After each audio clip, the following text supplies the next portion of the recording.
I also had visited today the Civil Hospital, and we had a detailed meeting with the Director Health Services and the different doctors from Civil Hospital,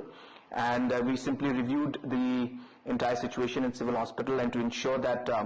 all issues and all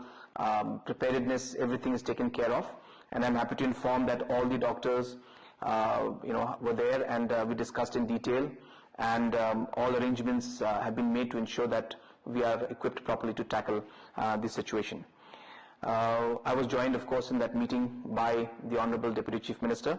and by the Honorable Health Minister, apart from the Superintendent and doctors of Civil Hospital and the Director Health Services. At the same time, different